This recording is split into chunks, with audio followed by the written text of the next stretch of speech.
succédant à Joseph Kabila, Félix Tshisekedi a pris l'engagement de faire de la RDC un État de droit, de lutter contre la corruption et de pacifier le territoire.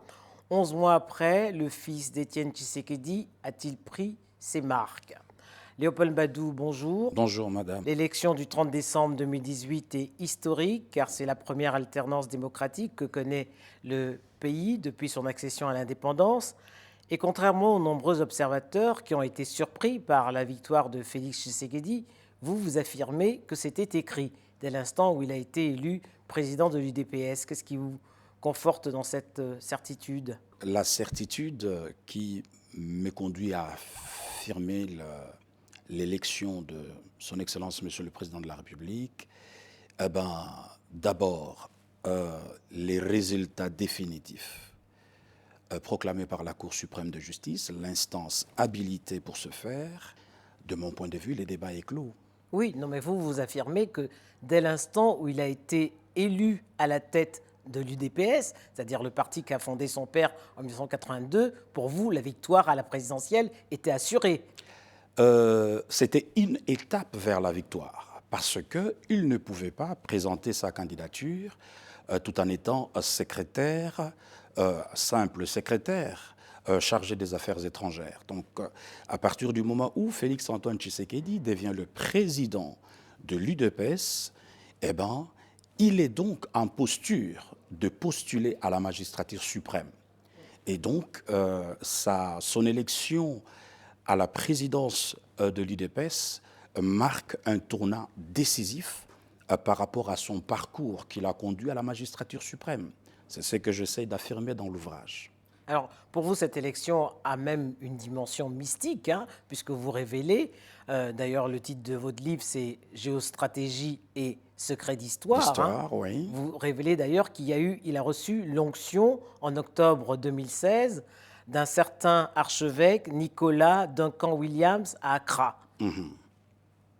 C'est-à-dire, madame, le président Félix-Antoine Tshisekedi, c'est un chrétien pratiquant. C'est quelqu'un qui croit à la Bible. C'est quelqu'un qui pratique la Bible. Mais tous les croyants ne sont pas présidents. Oui, tout dépend de l'appel de chacun, tout dépend de la destinée de chacun.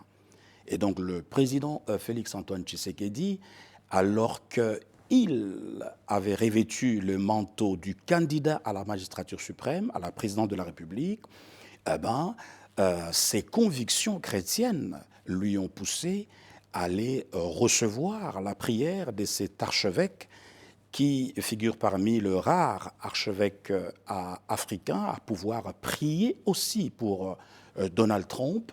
Et donc, il est allé le voir à Accra pour recevoir de lui l'onction, c'est-à-dire cette bénédiction, et pour le reconforter dans sa quête de briguer la magistrature suprême. Alors, même si l'UDPS est un des plus vieux partis, ou même le plus vieux parti de la RDC, puisqu'il a été créé en 1982 par Étienne Tshisekedi, on voit bien que ce parti a connu des fissures et des scissions, puisque plusieurs de ses membres ont cédé à la Kabylie, comme vous le dites si bien dans votre ouvrage, et sont devenus les premiers ministres de Joseph Kabila. Donc, Félix Tshisekedi hérite d'un parti fragilisé. C'est vrai, madame, c'est vrai. L'UDPS, c'est un parti historique, c'est un patrimoine.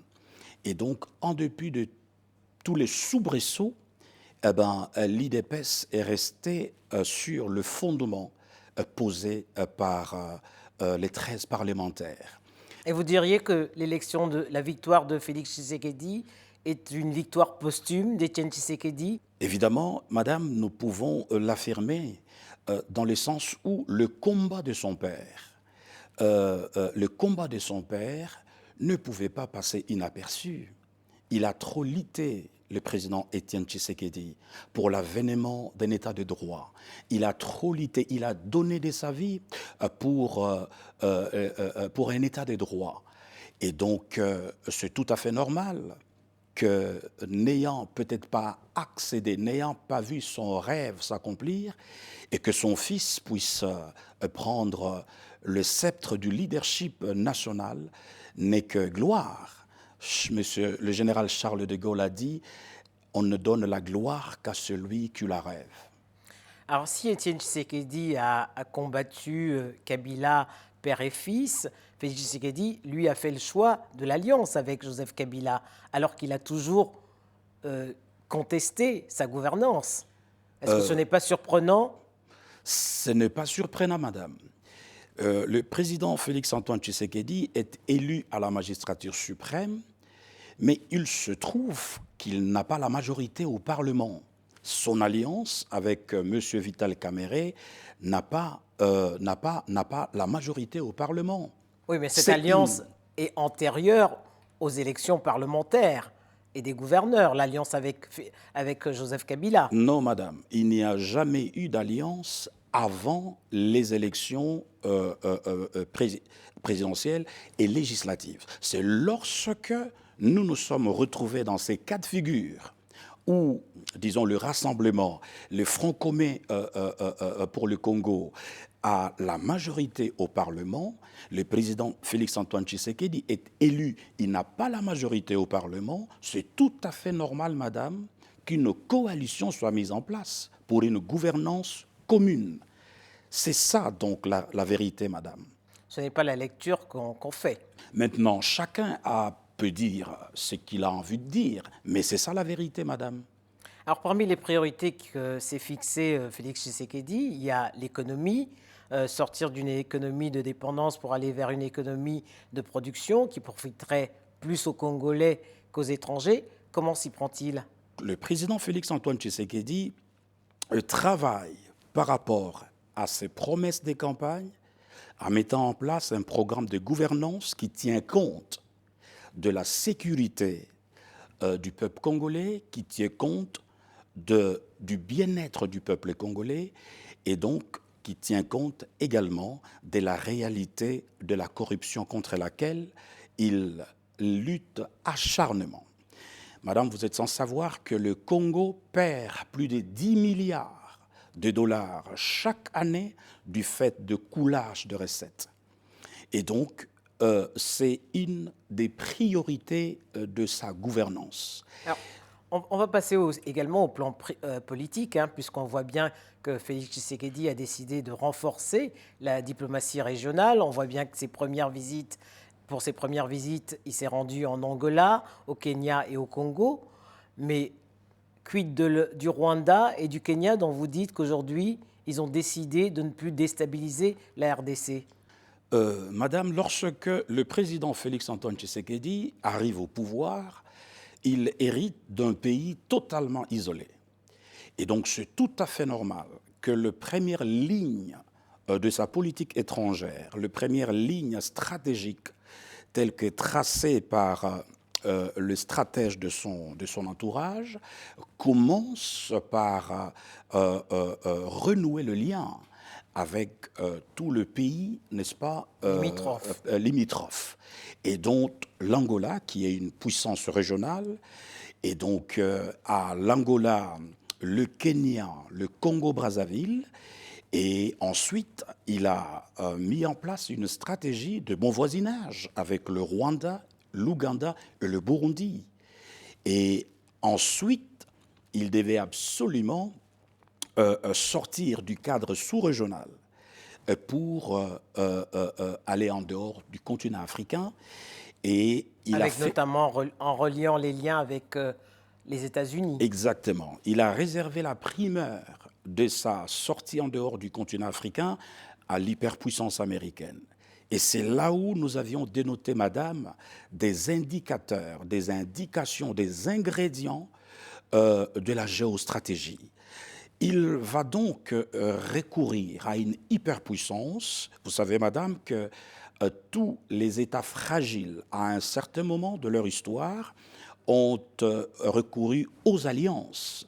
Et donc, son Excellence, Monsieur le Président de la République, est allé aux États-Unis d'Amérique. Et d'ailleurs, cette visite a accouché d'un partenariat stratégique sur le plan sécuritaire, fondé sur la sécurité et la paix.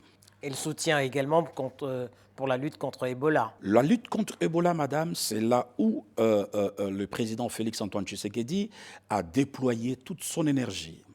a fait preuve d'une détermination hors pair, parce que lors de sa visite aux États-Unis du 3 au 5 avril, non seulement qu'il a rencontré de personnalités comme le secrétaire d'État Pompeo, mais il a également eu de réunions avec le secrétaire d'État Hazard, le secrétaire d'État à la Santé.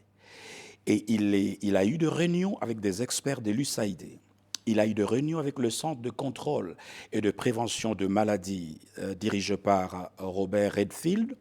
Et il a également eu de réunions avec le responsable de l'Institut national de la santé. Et donc, autour de ces réunions, c'était Ebola.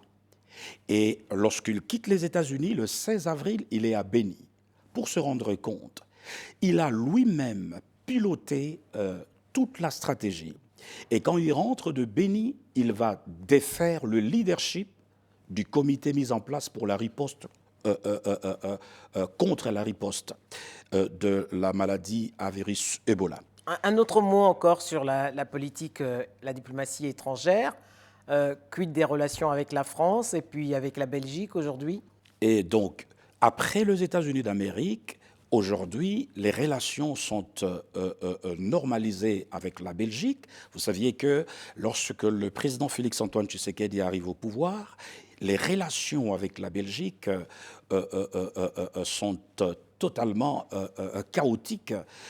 Il n'y a plus d'ambassadeur, l'ambassadeur de l'Union européenne avait été expulsé, et donc le président Félix-Antoine Tshisekedi, après l'hyperpuissance américaine, a donc rétabli les relations avec la Belgique et donc même la coopération militaire. Madame, aujourd'hui, alors que nous parlons sur ce plateau, il y a un navire militaire belge qui a accosté au port de Boma.